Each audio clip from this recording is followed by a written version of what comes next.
তখন তার মা আমার সাথে পরপর 3 বছর কথা বলেন। আমি একদিন টের পেয়ে তার বাসায় গেলাম। আমার ছেলে খুব ভালো বাবা, আমার ছেলের জন্য সবাই দোয়া করেন বাবা। তৌকিরের জন্য তৌকিরের শিক্ষকের সাথে দীর্ঘ 3 বছর কথা বলেননি তৌকিরের মা। কি এমন ঘটেছিল সেই শিক্ষকের সাথে তৌকিরের মায়ের, কি বলা হচ্ছে সেই বিষয়টি নিয়ে ভিউয়ার্স, আমাদের আজকের এই ভিডিওতে সেই বিষয় বিস্তারিত তুলে ধরব। একটু সময় নিয়ে পুরো ভিডিওটি দেখে আমাদের সঙ্গেই থাকুন। উত্তরায় সামরিক বিমান দুর্ঘটনায় নিহত ফ্লাইট লেফটেন্যান্ট তৌকির ইসলাম সাগরের মৃত্যুতে গভীর শোক প্রকাশ করেছেন তার স্কুল শিক্ষক মোহাম্মদ হাবিবুর রহমান।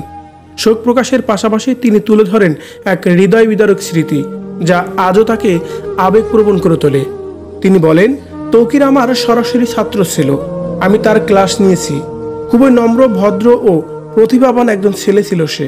1 বছর কোচিং করানোর পর সে পাবনায় ক্যাডেট কলেজে চান্স পায়। এরপরই তার মা আমার সঙ্গে দীর্ঘ 3 বছর ধরে কথা বলেননি। কেন এমন করলেন তৌকিরের মা জানতে চাওয়া হয় সেই শিক্ষকের কাছে। তখন তিনি বলেন, একদিন আমি তাকে কৌতূহল নিয়ে জিজ্ঞেস করলাম, আচ্ছা আপা, আপনি আমার সঙ্গে দীর্ঘ 3 বছর ধরে কথা বলেন না কেন? তিনি উত্তরে বলেন, আপনার পড়ানোর কারণে আমার বুকের ধনটা পাবনায় থেকে পড়ে এখন। এই কষ্ট আমি কখনো মেনে নিতে পারিনি, যার কারণেই আজ পর্যন্ত আমি আপনার সাথে কথা বলছি না, শুধুমাত্র ওই একটা রাগ থেকেই। এই কথা শুনে তখন স্তব্ধ হয়ে যায় সেই শিক্ষক। বিমর্ষ কণ্ঠে শিক্ষক আরো বলেন, একজন শিক্ষকের কাঁধে যেন আর কখনো কোনো ছাত্রের লাশ না ওঠে। আমি আল্লাহর কাছে ফরিয়াদি করি যেন আল্লাহ আর কোনো শিক্ষকের কাঁধে তুমি লাশ দিও না। এই বোঝা অনেক ভারী, এটা আর বহন করতে পারছি না।